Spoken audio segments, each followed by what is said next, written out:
Good morning. Good morning. How the devil are you doing? Now, I've just learned a thing, which probably goes to show that I don't spend any real time over on Facebook. Either that or he's got his finger right on the pulse. Dan Cullen has just said, morning, Dan, by the way, just said, happy birthday to Modular Jim Turner. Jim, you kept that awfully quiet. I didn't realize it was your birthday. So we have a thing for this, don't we? When I can find it. There we go. You get a happy birthday to you. Happy birthday, dear Jim Turner. Happy birthday to you. Many happy returns, my friend. Thank you very much indeed for being here. Even though it's your birthday, you still tuned in. What on earth are you thinking of? It is also, as Ken Hatter has rightly pointed out, Friday the 13th. Ooh. Yeah, I'm not that bothered, to be perfectly honest. Anything that can go wrong usually goes wrong on this show anyway, so, I'm kind of used to it. Gary Muirhead is here as well. That's the wrong one. Gary Muirhead is here. Good morning, Mark. Good morning, gang. Happy birthday, Mr. Jim Turner. You see, everybody's aware except me. Footy is here as well. Happy birthday, Jim Turner. Hope he has a great day. Hope you enjoyed himself. Another year older, and Footy's still in bed. Kind of wish I was. Bad night's sleep last night. In fact, bad night of no sleep last night. So very quickly rattling through. Jim Turner is here on his birthday. Ken Hatter is here as well. Gary Muirhead is here. Ken Hatcher, I've already done Ken. Footy is here as well. All the gangs in the house. Christopher will be along shortly. I have no doubt whatsoever. Before we start the show, I wanted to show you a thing. Very quickly, let me put it up on the screen for you. There you are. Let me make it a bit clearer. There we are. So this is the news today from Construction Inquirer magazine. On the on-site construction T-level courses are being scrapped due to a lack of overall demand. Apparently, this is a construction course aimed at 16 to 19-year-olds, and apparently it's being scrapped, defunded, and so on down the line. Now, my first reaction to this was, if perhaps the industry united and decided not to pursue the NVQ, then maybe they would scrap that idea as well. I very much doubt it, because I'm sure far too many people have already committed to it. But trust me, I'm going somewhere with this.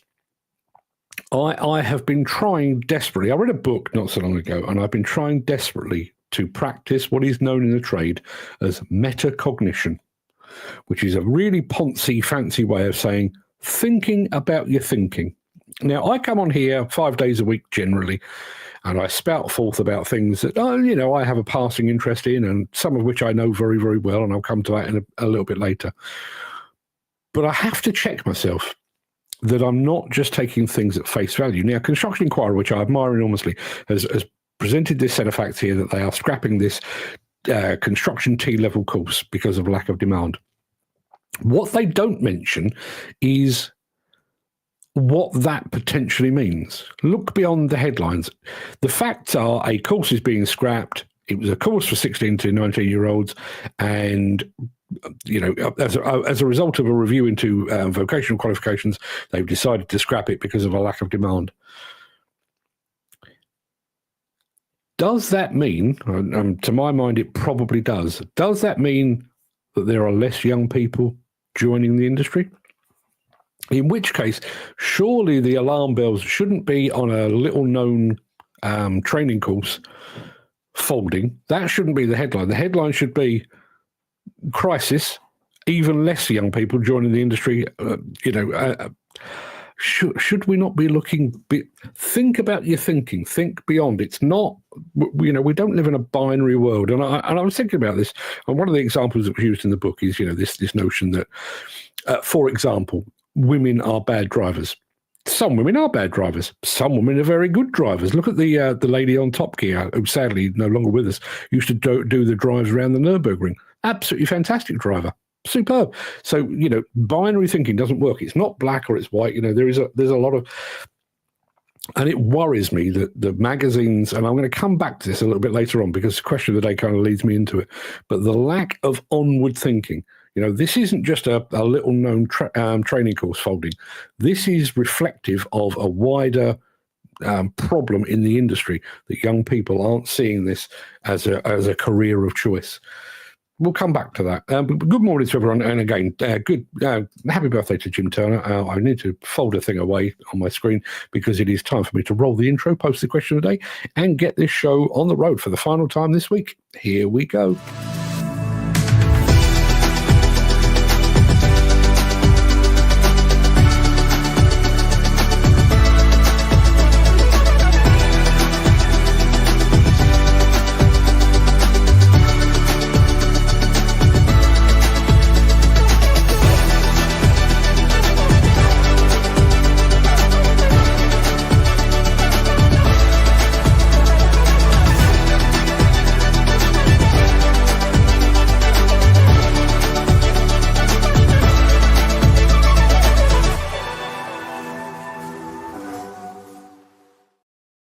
Birthday boy Jim Turner has just said this: still grafting today and every day. It would be nice to be able to slow down sometime in the future, but I work practically every single day. I think I've had 6 days off this year, off work, so it's a good job. I enjoy grafting. The problem with that, Jim, and it's admirable. And listen, I'm here 5 days a week, come what may. Some Saturdays, some evenings as well. I put in my hours. The problem with it is, and I don't know about you. I mentioned this to Gary Muirhead on WhatsApp the other night. Ever since probably the middle of November, I feel like I'm running on fumes. It's like my body said, is it not the end of the year yet? And I'm not going to use the term burnout because I'm not necessarily a believer in such things. But I do feel it. I do feel it like, could this year just hurry up and end so I can go and put my feet up? Tristan Mays just said, don't forget we spoke about last night at the end of the show. Yes, I'm not going to trash my studio because it'd be me that have to put it back together again. But as an aside, if you're watching this and you have fake hair, is that good enough, Tris? Is that good enough? I hope it is. Yeah, it's an in-joke, trust me. Let's have a look. What have we got here? Yes, I need to tell you what's going on today, don't I? It is Friday the 13th of December. So stay safe, everyone, would you? Welcome to the Breakfast Show. I am your host, Mark Anthony, the Walrus of Demolition. In today's show, is this the most desirable backhoe you've ever seen? I'm not saying it's the best, but it might well be the most desirable. Develon has the X factor in quarry applications. They're serving Hamm with 2 M's down in the Black Forest, and when old cats fight. Plus, in my morning monologue today, I'm going to explain how the powers that be in the demolition and construction sector distract and pacify workers from the industry's true problems. Looking forward to that one. I'm not going to be sweary like I was yesterday, probably, but we'll see. Before we get to all that, we do have the small matter of today's mystery machine, which I've tried to make a little bit more difficult, as you're about to see.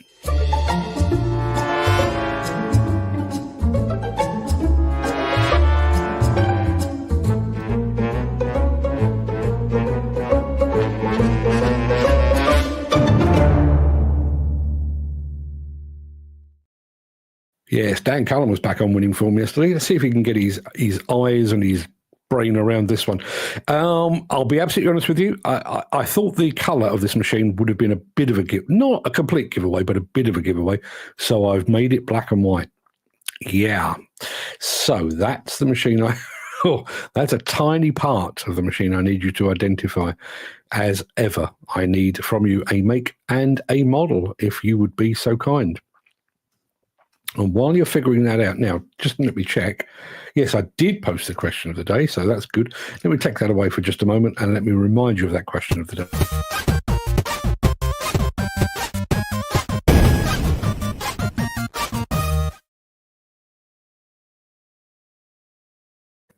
Yeah. Now, our question of the day today comes from our resident quizmaster, Mr. Gary Muirhead. And his question is this: what makes you unique? What makes you you? I realise we're all unique in one way or another, but what is the thing that makes you really like you? Personally, I'm a husband, father, grandfather, fisherman, West Ham supporter, and a perennial hat wearer. But I'm sure there's plenty of others out there just like me. What probably marks me as unique, certainly within this industry these days, is A, my experience, and B, the fact that I do this live every weekday. I don't think there's anybody else doing this anywhere in the world. But I think my most unique characteristic career-wise is that I have opinions and I'm not afraid to share them. And I want to give you a bit of a glimpse behind the curtain in just a moment. See, most trade magazines these days are designed basically not to satisfy the curiosity or the search for knowledge of their readers. They're designed to keep their advertisers happy. So they say nice things about all the products they talk about, and they show only the good of the industry. As you probably gathered by now, that's not how I do things. So work-wise, I think the thing that makes me unique is probably authenticity. So I said I'd give you a glimpse behind the curtain of the publishing world. Back in my day, which was 1,000 years ago, and I grant you that, the editorial people, i.e. the people that wrote the articles, were not just in a different office to the people that sold the advertising. On my magazine, Contract Journal and Plant Managers Journal, we were in different buildings in different towns. And there was a reason for that. To my mind, never the twain shall meet. We used to have an advertising sales guy, a guy called George Sharrett, much older than me. I'm sure he's no longer with us, but he was a lovely fella, but he had this nasty habit. He would go out on an advertising sales call, promise an advertiser, usually an equipment manufacturer of the world, and then he'd come back and, Mark, I've just done a big deal with this equipment manufacturer. Could you write something about them? When I was young and naive, I'd say, well, if I can squeeze it in, I'll do my best. But it got to the point when I was old enough and ugly enough, I would throw things at him. I'd see him coming and just throw hole punches and staplers at him because there was no way I was going to play that game. Fast forward to today, 35 odd years later, we now have a situation on several magazines in this industry where the advertising salespeople actually write the articles. They attend press conferences. They attend industry events. Now, ask yourself this, just to give you a bit of a feeling. If an advertising salesperson sells an advert for, let's say, £1,000, that's probably £100 in their back pocket. Okay, simple commission. So the way that they do this now is they will go to a manufacturer and say, well, we want you to have an advert, but if you pay for the advert, we'll run a page or 2 pages of editorial as part of the deal. Absolutely fine. So with that in mind, do you really think that an advertising person pretending to be a journalist is going to give you warts and all? Or are they just basically going to either rehash a press release or just give you all of the good bits? If they were invited up to a manufacturer and, the machine was quite clearly a prototype, it didn't have a flaw in it, the engine didn't work, or the engine was in, but it didn't do what it was supposed to do, I personally would report on the fact that it had no flaw and that the engine didn't work. Those people will not. There is a complete lack of authenticity. And the reason for it is purely financial. You've got advertising salespeople now writing the articles. If you see that in your reading of magazines, trust me, your best bet is to take that magazine, rip it into small pieces and throw it over your shoulder, because it ain't worth a light. Tristan Mays is in the chat over on Instagram. I will say exactly the same about him. Okay, so in a good way, Tristan has a very, very strong opinion about Chinese crane manufacturers. Now, Tristan is a dyed-in-the-wool, 30-odd year experience crane operator. If I know squat about cranes, but if he says that the Chinese cranes are not as good as German-built, American-built, whatever, then I'm inclined to believe him. Now, in many ways, he's doing himself a disservice by doing that, because there is potentially a lot of advertisers, Zoomline, XCMG, all these people that make cranes out of China. But he has an opinion, and he is willing to put that opinion forward, even at the potential cost of the advertising. It takes huge bollocks to do that. And Tris, I tip my hat to you. That's the absolute truth. Now, let's go over to the chat, because I've been babbling on. Footy says, are you going to talk to Keir about a drug test? I actually phoned them first thing this morning. I'm waiting. Just so you know, the way that I have to go about these things, I go to the marketing department first, because that's the people that I deal with most often at Kia, and then they will pass me to the right person. So the call is already in, Footy. I'll keep you posted. I bet they hide behind Christmas and I don't get much of a response, but I'll keep you posted. Jim says, I don't get burnout, but I do get fed up with having to work for other people. They don't always do things the way I would if the decisions were down to me. So I'd like to be comfortable enough to work on my own projects. I've got to be honest with you, Jim. And I realise what you do and what I do are very, very different. Very, very different. It doesn't get any better. I've been working for myself. Well, I've been working for myself for 34 years now. But particularly when you work from home, I'm in a separate room here. My front room is next door and stuff like that. But I will regularly walk past and I'll just pop in and see what the emails are doing, and I'll just spend half an hour in it, and you end up working even harder still. All Terrain Max just joined us over on Instagram. Good morning to you. Dan Cullen is currently on standstill. I told you Chris Ford would be here. He is indeed. Ken Hatcher. That's a good, unique feature. Question of the day was, what makes you unique? Ken Hatcher says, I'm good at whatever I put my hands to. Always had enormous admiration for that, for anyone like that. My wife's uncle, who sadly passed away earlier this year, was one of those. He was, I can't remember if he got an OBE, I think it was an OBE, because he designed the flight plans during the first Gulf War. So, he's a very technical, very switched on guy. But he made his sister, like my mother-in-law's, when she got married, he made her bridesmaids' dresses. He was a fantastic baker. He built an extension on their house single-handedly. People that can turn their hands to stuff are just enormous admiration.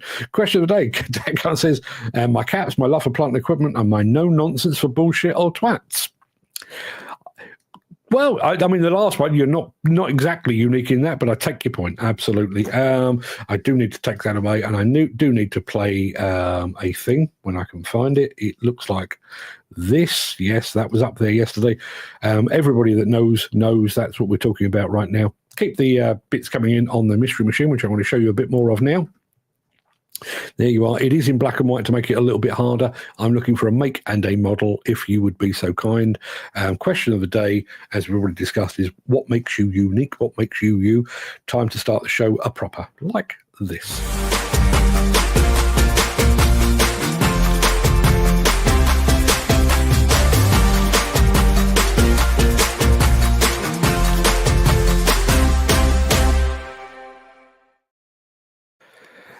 Dan Cullen also says, question of the day, I like getting into new things and learning more. I'm good with my hands and I like working on engines. Yeah, learning things. As I said, I mentioned it earlier, this whole metacognition thing. As a journalist, as somebody that writes for a living, I often look beyond the headline and look at how an article has been written and why it's been written in that way and all those kind of things. One of the things that I'm very, very conscious of these days, particularly in the age of social media and clickbait and that kind of thing, is that journalism has been kind of bastardized. And what you're often served now is either stuff that will make you angry. In other words, it will make you click. I don't know, something about, migrant labor or whatever it might, and it will make you angry and therefore want to click. Or it will merely reinforce that which you already know. We all know how internet algorithms work. Like, I've been watching a lot of content by the Australian comedian and songwriter Tim Minchin. If I turned on my YouTube now, I reckon I'll be offered half a dozen new Tim Minchin videos. That's the way it works. And I think if you end up, if you've got a particular sporting bias, if you've got a particular religious bias, and more specifically, if you've got a specific political bias, if you are very left-leaning, you will end up being served up left-leaning content. If you're very right-leaning, same thing applies. And the problem with that, of course, is you don't get the full picture. It's very, very easy to be very binary in your thinking. That is the way I think, and I've got no scope for thinking over here. And when you think about that from a political point of view, I didn't vote in the last election. It's probably wrong on me, but I'll be the first to admit it. I didn't agree with everything that the Labour Party were offering. I agreed with some of it. I didn't agree with all that the Conservative Party were offering. I agreed with a tiny little bit of it. I didn't agree with what the Lib Dems were offering, but I agreed with quite a bit of it. It's not a case of I vote blue, red, or yellow. I'm a mix of all of those things, and I think we are generally as people. Jim Turner says his ability to read people and situations, problem solving, thinking outside the box. In some ways, those two things are the same, aren't they? Reading people and problem solving. You know, is this person going to be worth my trouble, or do I just write them off right here and right now? You're better at it than me. I've got to the point in life where now I just basically say, by and large, everyone is an asshole. Prove me wrong. Some do, but some don't. I just seem to find life much simpler than most people do. It's the tism. It's the tism, you know. Yes, as we know, Jim is on the Guildford spectrum. If you were here, you'd know.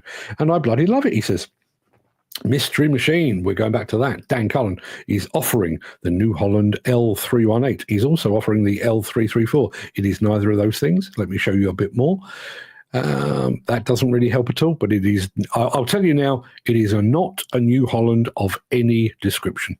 It is not a New Holland. Now, I did promise you we would start the show. Our friend Wolfie has just joined us. Morning, my friend. How are you doing? Yes, backhoe loaders. They're a much-loved machine. I'm sure we all fall into our little categories. There are those, myself included, love the JCB, love the Cat, love the Hydromech, love the Case, love the John Deere. I love the Komatsu. You get the idea. But if I were, if money were no object, not for working ability necessarily, but for sheer looks, I'd be inclined to go with this one.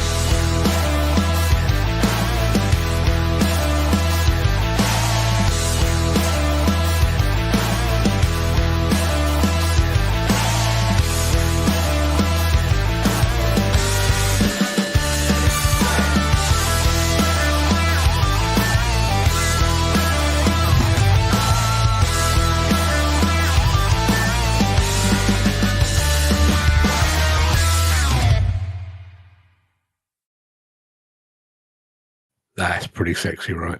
That is pretty sexy. It was interesting. They noted that they're building 50 for America. I don't know if they're bringing any to Europe. Here's another glimpse behind the curtain. I've been involved on PR terms in limited edition machines in the past. And what you're not necessarily aware of is, we're only producing one. This will be a one-off. So, if you're in the UK and you get the one-off, you probably pay a bit extra for it, but you get the one-off and you can proudly say, I've got the only one of these. But there may well be another one in France and in Germany and Italy and Spain and America and Australia. And that's the way they work. Trust me. But yes, very sexy backhoe loader from the fine folks at Case. Wolfie says, what makes me unique? I'm going to go with my tattoos and the fact that there is only one of me. Tattoos, yeah. I've got a couple, pretty well tucked away, but I've got a couple. We need photographs, Wolfie, I think, but interesting.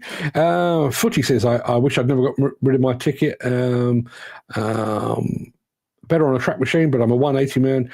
Yeah, absolutely. Being an only child, that's... makes me one of a kind. Can't really think of anything that would make me stick out in the crowd apart from being tall and large and your love of darts and stuff. I don't know. And I'm sure we've all got something that makes us unique. And I wonder if some of it comes with age. Jim with his reading of people and stuff, and my, I could. Unquestionably, I could make more money if I was a little less outspoken, if I were to toe the line with advertisers and sponsors and that kind of thing. But then what would this show look like? Oh, we've got something new and exciting from JCB today. They've paid me money to say so. Who needs that in their life? John Deere 316 GR. It's not a John Deere at all. I'll show you a smidge more. That might narrow down the type of machine we're looking at. If I take that out of the way, keep the guesses coming in. We'll be right back. Need to take that away. We'll be right back after a bit of this. If you are enjoying this episode, please consider supporting the show. You can leave us a tip at buymeacoffee.com/demolition news. Yeah, if you were here yesterday, we were talking about all things Develon and how they are basically homing in on all things demolition-wise. Well, demolition isn't their only target. They're paying very close attention to all things quarrying as well. Take a look.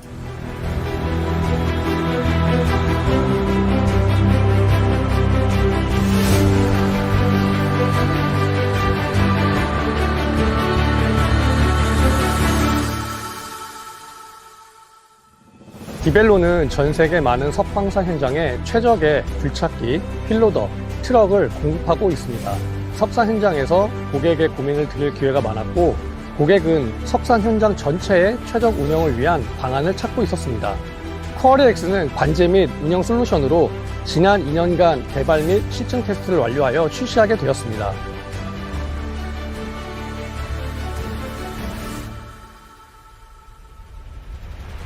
디벨론 석산 솔루션을 통해서 저희 현장은 생산, 매출, 장비, 안전관리를 디지털 전환하였습니다.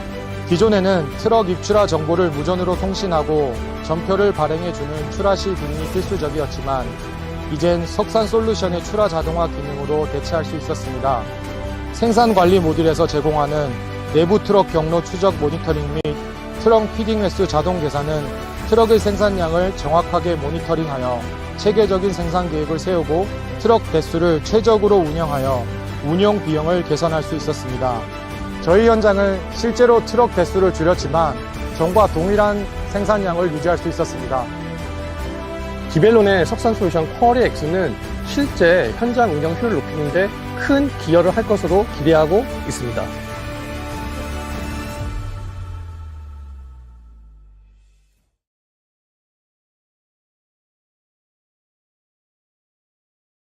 My apologies. I think I pulled the wrong file. I'm fairly sure I watched that in English, so I don't know what I've done there. I've been all human and stuff. That's not a good idea. Don't forget what is rolling across the bottom of the screen there. buymeacoffee.com/demolition news. Please give generously. You know why. Going back to Jim Turner, he says, if money were no object, I'd have a Hudig Tigon. Yes, I'd have the hybrid electric version, as hybrid battery makes perfect sense when using the machine for a short time. Totally agree. And what a machine. What a machine indeed. Wacker Neusen SW32 for the mystery machine. It's not one of those.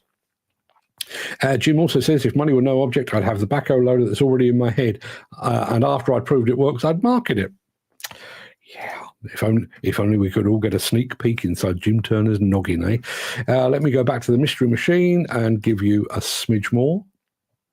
Keep the guesses coming. I can tell you, it is not a John Deere. It is not a New Holland. It is not a Wacker Neusen. Hope that narrows it down a little bit for you. We'll be back with... we're going down to Bavaria in just a moment. Stopping off for schnitzel and pork knuckle and stuff on the way. Back after this.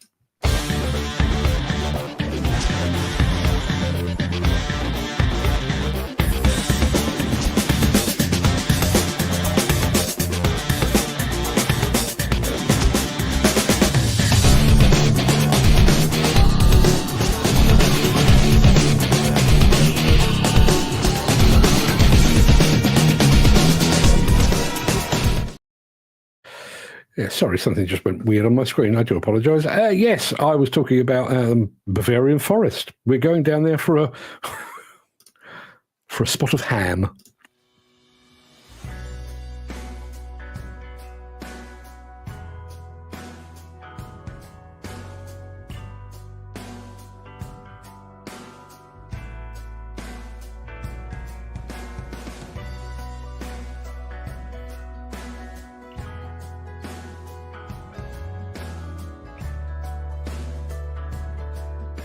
We're here, deep in the Bavarian forest. We're facing the challenge here of paving a total distance of 3,500 meters with a base course and surface course in a relatively short period of time, 4 working days to be precise.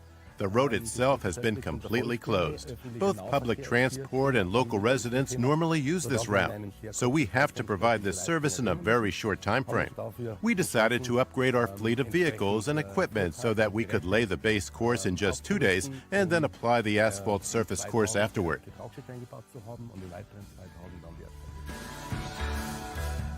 We're using the new technologies from Hamm for compaction control.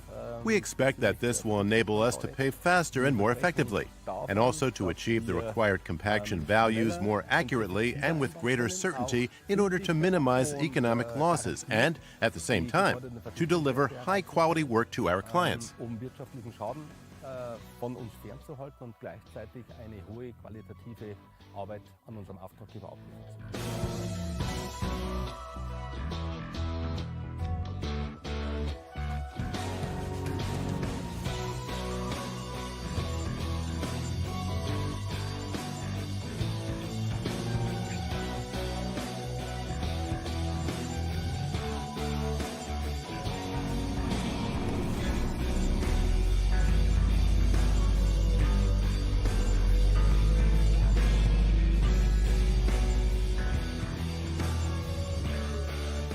There are various clients who now require documentation regarding compaction control and temperature progression during paving. This client group is still manageable, but we can see that it would be hugely beneficial to use this technology permanently within our company because it allows for self-monitoring, self-inspection, and quality control. Our standards are high. We want our work to be error-free. We see this technology as a development that enables us to lay asphalt to a high-quality level. Eine weitere Entwicklung, auf hohem Niveau Asphalt bauen zu können. Also, by expanding our compaction management in this way, we will definitely be able to meet today's requirements, but it will allow us to meet future requirements too. The mixes used are becoming more and more complex and increasingly difficult to lay, and it is all the more important that our employees have a system, a set of tools at hand which is able to show them that the carriageway, the asphalt surface course, or the asphalt base course is now compacted well and sufficiently so that it also meets our quality standards.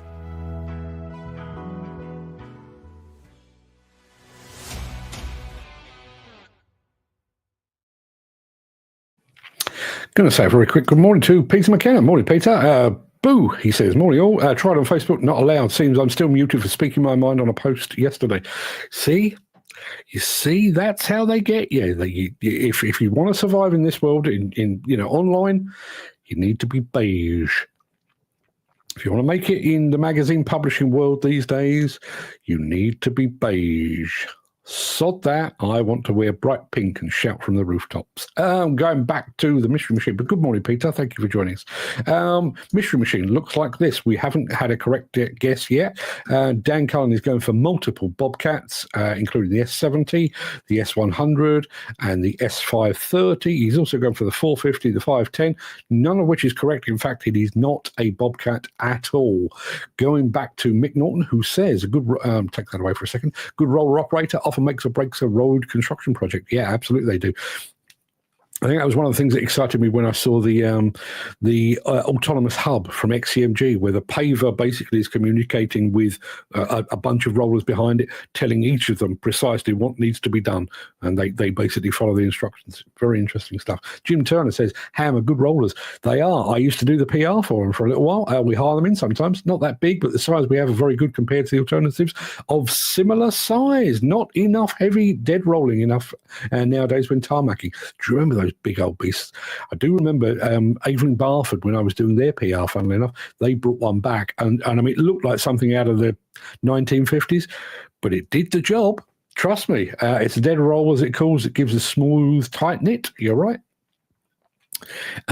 Mystery Machine. Yes, there we are. I need to show you a bit more. What do we got there? There you are. There's a wheel.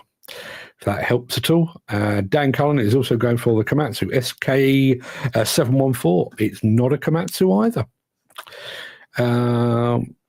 Gary Muirhead says, I wonder whatever happened to Volvo's mono roller. I don't remember that at all. Although I'm fairly sure if you go to their Monktail Museum in Eskilstuna, I'm fairly sure there's a roller outside. I wonder if that's it. I'll need to go back and check my photographs on that, which are in deep storage. But if I get a chance over Christmas, I will. Now, speaking of Christmas, And this, I think, is an absolutely splendid idea. So, Wolfie, thank you for this. He has a question of the day idea, and he says this: what is your favourite holiday song? Please don't answer that now. As I've already alluded to, my wife bought me a hat, a Christmas hat. I will be wearing that on the show every day next week because we're going to do a week of Christmas fare. I mean, it'll be the usual old tosh that we talk about every single day. But let's have, I'm going to try and make the question of the day each day next week holiday related. So, your favourite holiday food, your favourite holiday song, and your favourite holiday memory and that kind of thing. So, Wolfie, thank you for that. I'm going to store that away and I'm going to use that next week. So if you've got a favourite Christmas song, please don't tell me now. Hold it in deep storage, and we'll get to that next week. I've got one more film for you today. And I've also got my morning monologue. The final film of today, I think if you've been around this industry for a certain amount of time, you're going to enjoy this. Be right back in just a moment. Since the finance bill came into effect in April, the construction industry has seen a surge of fuel thefts.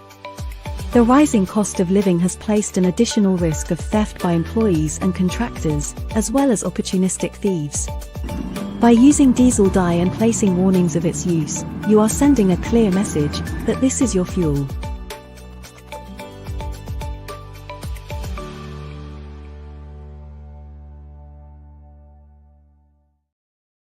Now, I need you to imagine me doing this in the voice of Harry Hill, which I can't do, but just imagine I'm doing this in the voice of Harry Hill. I like this caterpillar, and I like that caterpillar.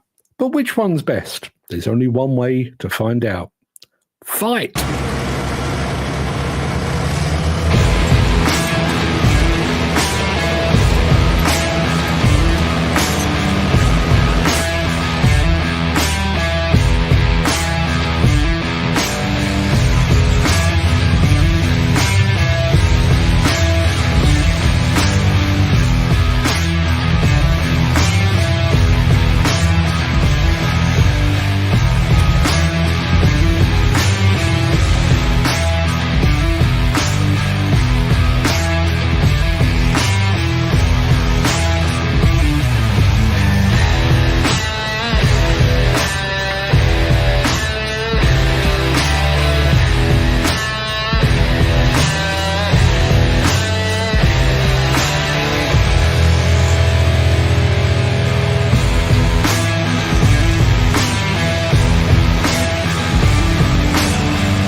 Those old machines have got plenty of grunt, haven't they? And plenty of black smoke. I realise I'm supposed to be all environmentally friendly, but it just looks the part, doesn't it? Now, going back to our mystery machine, which it looks like I've emerged victorious again, by the way. What have we got here? We've got Peter McKenna going for a Case SR130. It's not one of those. Dan Cullen going for the Gell SL7810. I know, I'm fairly sure that Chris Ford went for a Gell a bit earlier, and I can't find the comment. It's not a Gell. It's not a Wade either. It's definitely not one of those. It's not one of those. It's not one of those. It's not one of those. It's not one of those. It is, in fact, if I take that out the way, I can show you. That right there is a Sunwood SWL 2830, Chinese built. It's in turquoise, actually. It's not black and white, obviously. So, yes, there you are. There you are. I think that may actually make me uncatchable. Possibly.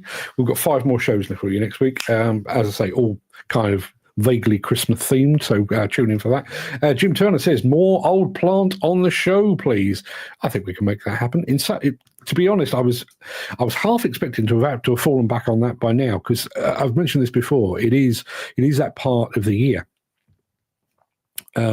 where manufacturers start to wind down and they're not launching new videos and new products and that kind of thing. And obviously next year is a Balmer year. So a lot of the companies are keeping their powder dry until the new year. And I was expecting by now to have to go and dredge through YouTube to find some vintage plant to bring to you. Hasn't happened yet, but it's getting thinner and thinner as the weeks go on. So yeah, more old plant. Your wish is my command, Jim. Dan Carter says, wow, I was just looking at the Sunwood brand. Well, you're well done, Mark. Yes, old vintage plant would be fantastic. Need to go and find some old vintage music to go with it. Do it like a Pathé. What was it? Pathé News. Like the Archers theme or something like that. We'll maybe get to that. So yes, that's pretty much wrapped up the main part of this morning's show. It's going to wrap up the week as well. I'm going to roll the outro in just a second before leaping gazelle-like over into my morning monologue, which has got me all angry again, but you're probably used to that. If you can't stick around, please stay safe. It is Friday the 13th, and it would be a terrible, terrible cliche if something untoward happened to you on Friday the 13th. People would mock you. If you fall over, trip over, bump your head on Friday the 13th, you are not given sympathy. You are mocked openly. So please don't do that. Look after yourself, your family, your friends, and your colleagues. Stay safe. I hope to see you again very soon. But if you do have the time and the inclination, I will be back immediately after this.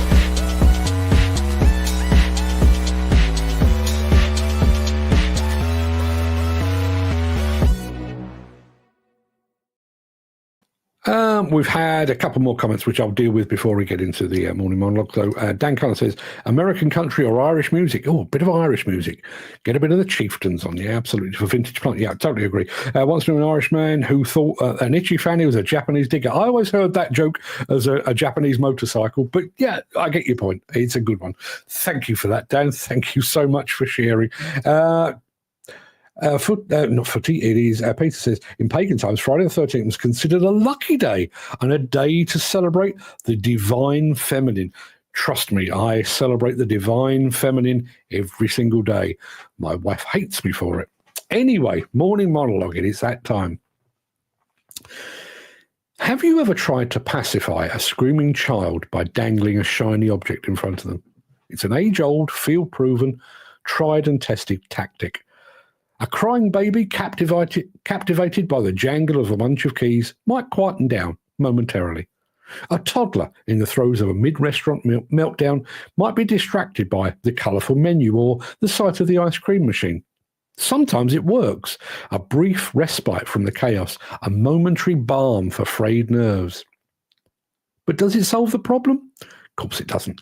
The child is still hungry, tired, overwhelmed, or sitting in their own crap. The distraction is a surface-level fix, a temporary solution to avoid addressing the root cause. And when the child snaps back to reality, the crying resumes, often louder than before. Now consider this. Isn't that exactly how the demolition and construction industry treats its workers? Think about it. Our industry is plagued by issues that demand deep systemic change, yet time and time again, those in power reach for the metaphorical jangling keys to distract the workforce from their frustrations. The industry faces an outcry about on-site accidents and fatalities. And what do we get? We get toolbox talks, safety posters, and token initiatives. These measures are nothing more than smoke and mirrors, an insult to the intelligence of the very people keeping the industry alive. They don't fundamentally address the underlying concerns. They don't fundamentally address the underlying causes and concerns. They merely provide a veneer of action, a facade of concern that barely masks the deeper rot. And let's be clear, that rot runs deep. Workers are exhausted physically and mentally. The pressure to meet deadlines, the long hours, and the relentless grind are breaking people. For some, which we've touched on earlier in the show, it results in burnout or extended sick leave. For others, tragically, it leads to them taking their own lives. And how does the industry respond? By jangling the keys of mental health awareness campaigns and appointing mental health first aiders. Those efforts might look good in a press release, but they're nothing more than a sticking plaster on a festering wound. They don't fix the structural flaws that lead to such despair in the first place. It's not that mental health awareness isn't important. It is. But what good is awareness if the very conditions driving people to the brink remain unchanged? Awareness without action is hollow. It's a joke, and it's not even a funny one. Workers don't need more posters telling them to open up. They need fewer reasons to close themselves off in the first place. They need better workloads, humane hours, and leaders who value their well-being as much as their productivity. And then there's the glaring issue of gender inequality. Women remain a tiny minority in our industry, and the reasons are no mystery. Misogyny, inappropriate behaviour, and a culture that's openly hostile to women, rampant through the industry. The solution? Crack down hard on harassment, stamp out sexism, and create an environment where women feel safe, valued, and respected? Instead, what do we get? Bright pink PPE and a token Woman of the Year award. Let's call it what it is. It's a marketing ploy. Pink PPE doesn't empower women, it patronises them. A single token female hire doesn't prove progress. It merely highlights the systemic barriers that keep women out in the first place. These surface-level gestures are the industry's jangling keys, distractions that do nothing to address the entrenched issues driving women away. The same pattern repeats across every single challenge we face. Skill shortages? The answer is a half-hearted apprentice scheme that does little to retain new talent in the face of grueling work conditions and stagnant wages.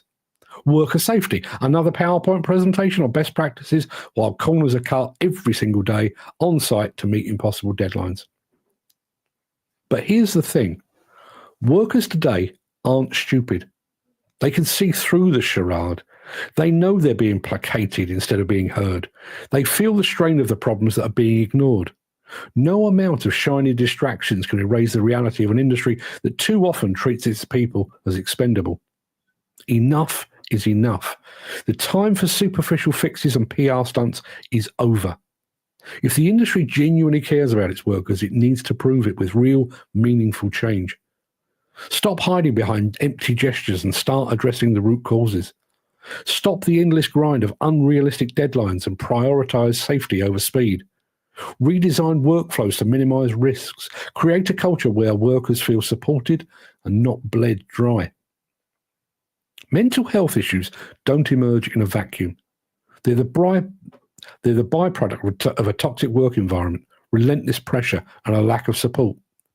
Fix the conditions that create the problem instead of waiting to treat the symptoms. Offer flexible hours, fair pay, and a leadership that listens and acts. And don't even think about putting a woman on the cover of your next annual report unless you've really done some hard work dismantling the misogyny that keeps so many women out of this industry. Zero tolerance for harassment isn't a slogan. It's a mandate. Equal opportunities isn't a dream. It's a baseline. If you're not ready to do that, don't insult our intelligence by pretending otherwise. The workers in this industry are its backbone. They build, they demolish, and they create. Without them, the industry doesn't exist. It's time they were treated with the respect and dignity they so richly deserved. Not as cogs in a machine, not as numbers on a spreadsheet, but as human beings whose lives and well-being really matter. This is a call to action, to the industry leaders, to the policymakers, to everyone with the power to influence change. Stop jangling the keys. Stop placating. Start listening and start acting. To the workers, your voice matters. Speak up, demand better, refuse to accept half measures and distractions. Change won't come overnight, but it starts with rejecting the shiny objects and insisting on real solutions. Just one final point. Remember this. The child distracted by a bunch of keys eventually grows up and learns to demand what they need. It's time for this industry to grow up too. Enough with the distractions. It's time to fix what is so clearly broken. And there you are. Gary Muirhead says, have a safe and fun-filled weekend, guys. See you all next week. Look forward to it, Gary. Thank you very much indeed. And incidentally, thank you very much indeed for the Christmas card, which arrived safe and sound. Very, very... I haven't got many Christmas cards. The first two that I received, one from Scotland, one from Australia. There you are. Oh my God, trust you, Chris. I'm on my side. What did Chris? Ah, yes, we're going back to that. Yes, Mick says, in Italy they fear any 17th date as rearranged. It means my life is at an end. Does it? Does it? Like that. Wolfie says, somewhere I saw pink PPE used as a sort of joke punishment for those who forgot their PPE, so they had to wear it. Yeah, I've seen that with an apprentice being given pink PPE as well. I had a long chat with a lady in America yesterday, and very nice she was too. I don't know if she'd be watching this, but she was talking about female-friendly PPE. And I was ready to dismiss the entire conversation because, as far as I'm concerned, it is, as I've just described, it is merely a distraction. It's not an attempt to fix all that is wrong. And the way I explained it is, yes, let's give them female friendly PPE that fits their curves. Although, as Tristan Mays pointed out on the phone to me yesterday, he's worn ill-fitting PPE for 30 odd years. Why should women be any different? If you want equality, they should have to suffer just the same as we do. And I fully take his point. But the point is that is merely a distraction. Rather than clamping down on the misogyny and the sexual harassment and the inappropriate behaviour that takes place on sites up and down the country, here's a female-friendly high-vis jacket. The fuck does that cure? I'm swearing again. I do apologise. What does that actually do? How does that move the needle? How does that make us any better? And in my opinion, it really, really doesn't. Peter says, seems it just needs changing. 2 of my kids are afraid of standing up for themselves at work. Yeah, I've got a couple like that as well. And I know exactly what you're saying. And the creation of things like 0-hour contracts, you can be picked up. Oh, well, even those that aren't on 0-hour contracts, particularly those on this very show that are employed via an agency, you can be picked up and put down at a moment's notice. We've seen that with Footy, with Dan, people like that. That happens all the time. And in many ways, it goes back to what I was saying about my side of the coin, the publishing side. We've created an environment, a work environment, where it pays to be beige. Don't step out of line. Don't complain about conditions. Don't complain about safety. Don't complain about this. Don't complain about that. Just don't do any of those things. And keep your head down, toe the line, and you'll be fine. That's not really the way that the industry was supposed to be. And just going back on the female thing, I wrote that last night, and I was thinking about it. And what I'm about to say, well, listen, I'm beyond cancel culture. If you want to cancel me, good luck to you. I don't understand the logic of guys on site giving women a hard time. Bear with me.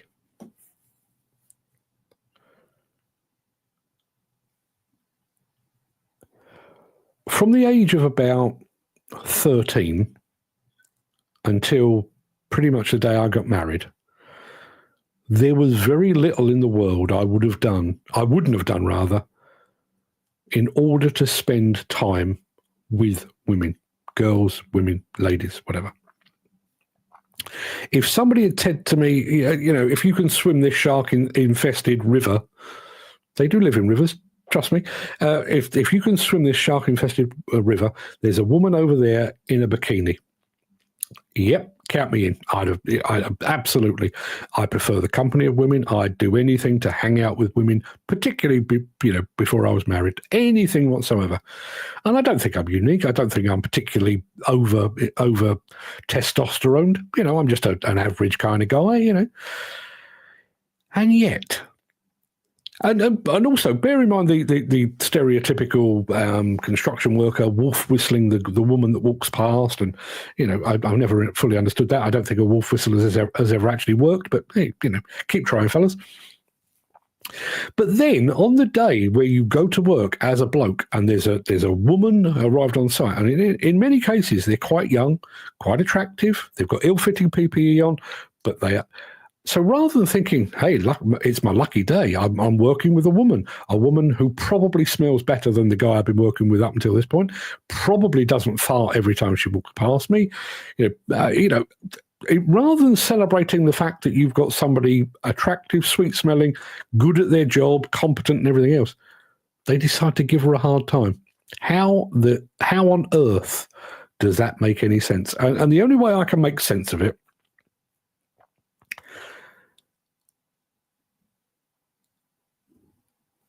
I've lost my train of thought. I shouldn't have looked at the...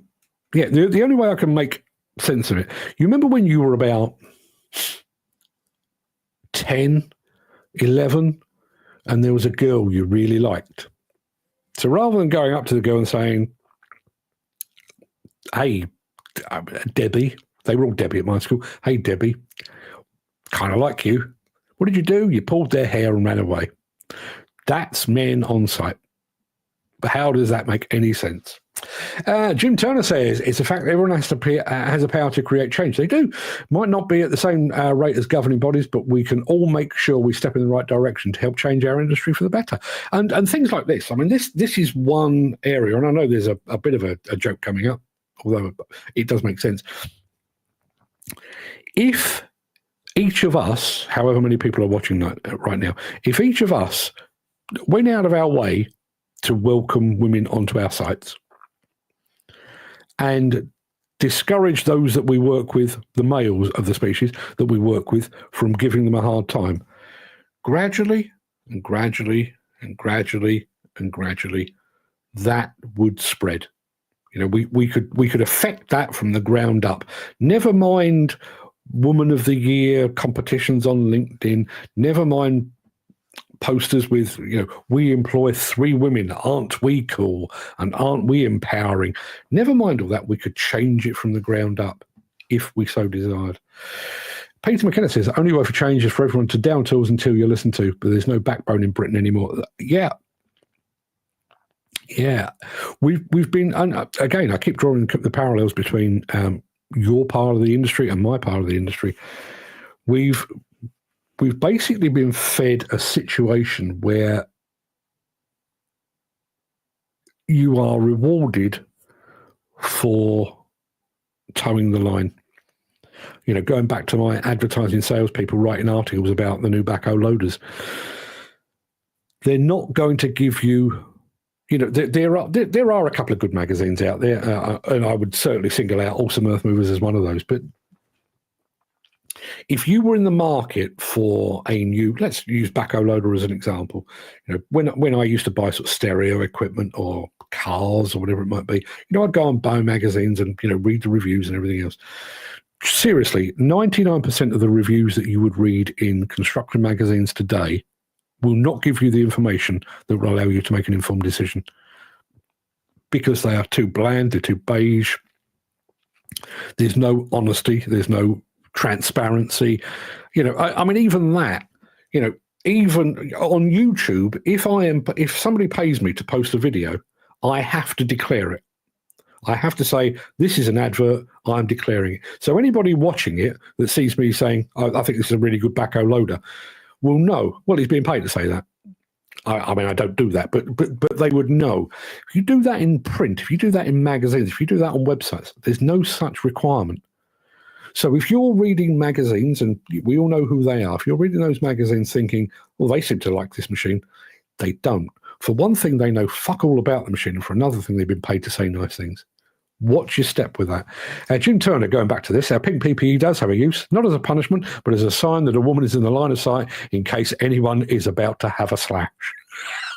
So you just scan the horizon for pink, have you? That's the way it works. Jim says, most women on site are used to dealing with, it says prices. I'm thinking that's probably pricks, but I'm not entirely sure. Peter McKenna says, women fart more than men, but generally they're more polite when they do it. Is that true? Is that a mathematical fact that women fart more than men? I've never heard that before. Yes, Chris, the lady QSs, definitely. Dan Cullen, this is a problem. No one wants to change the industry. It's the way it is. Peter McKenna says, the train drivers are back on strike. The farmers are talking about it. The French farmers are, yet Britain still really can't grasp the strike idea at solving problems. Yeah. And going back to my notion of metacognition and this idea of thinking about your thinking, on the face of it, you would read that as we have become cowardly, or at least cowed. We've become a nation of yes sir, no sir, 3 bags full foot, so we will follow instructions. We didn't do that by choice. That is a situation that has been forced upon us. And it's not by accident. The creation of 0-hour contracts, the push of people off the books of major contractors, the Balfour Beatties and the Lang O'Rourke's, into agencies, all part of a wider scheme to make you less able to fight back.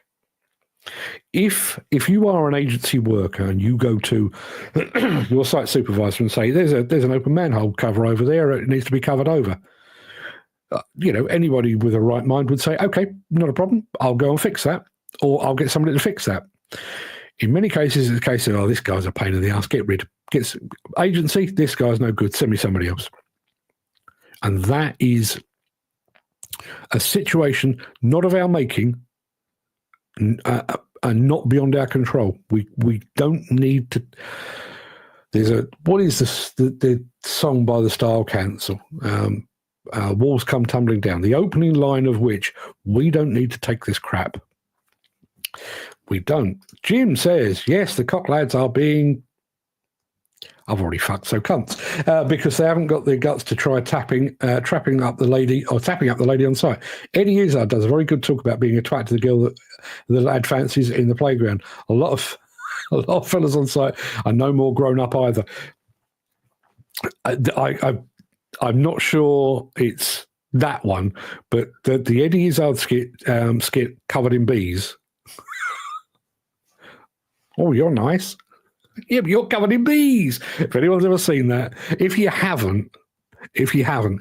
want to improve your Friday, look up Eddie Izzard covered in bees, and I dare you not to laugh. Dan Cullen says, women fart more but are more discreet. How do you know then? How do you know? Dan, where did you get that idea? Have you ever had a Dutch oven off a woman? I don't want to go down this road. Dan Cullen says, have a great day, y'all. Stay safe and have a wonderful weekend. Thank you very much indeed. Footy says, taking drug tests with your medication. As I say, call is in with Kia. I'm waiting for a phone call back. I will keep you posted on my progress. As I say, my gut feeling, I've explained why I want to speak to them. My gut feeling is I'll be fed a line. Oh, they'll get back to you. They'll get back to you. They'll get back to you. Oh, I'm sorry, it's Christmas and we'll be into the new year. But the call is in, Footy. Leave it with me. I will do my level best. Don't you worry. Fear not, my friend. Fear not.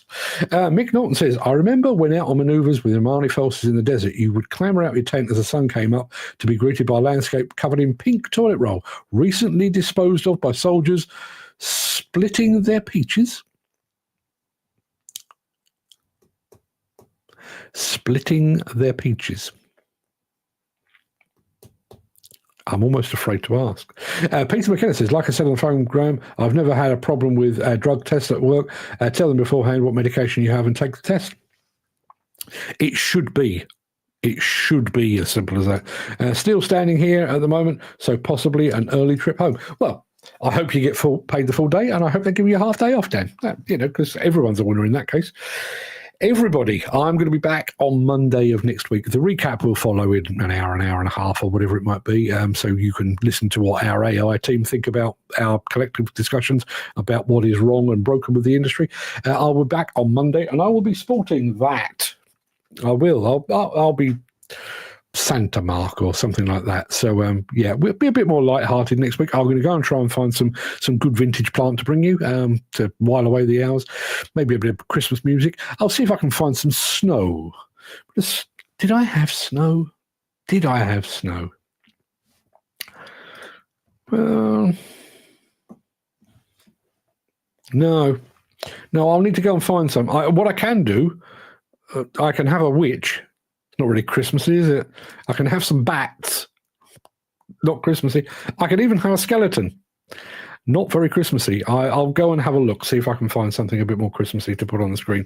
Until next week, everybody, please go and stay safe. Look after yourself. It is Friday the 13th, and we don't want you to be a cliche. In addition to that, have a good weekend. Take care of yourselves. Take care of your family as well. Give them a big snog for me. I'll see you on Monday. One final comment. Peter McKenna says, that's no joke, Mark. He's already started on the Christmas cracker jokes. Dan Cullen says, another great week of content. Mark and Fred. Fred had no part in this. He did a bit, actually, but, you know. Plenty of yellow snow in Wakefield. Right, people, go have a good day. I really enjoyed your company, as always. Back on Monday. Till then, everybody, as Peter McKenna says, bye all. And Chris Paul says you can keep your snow. You can certainly keep your snow if it's yellow. People, have a good day. See you soon. All the best.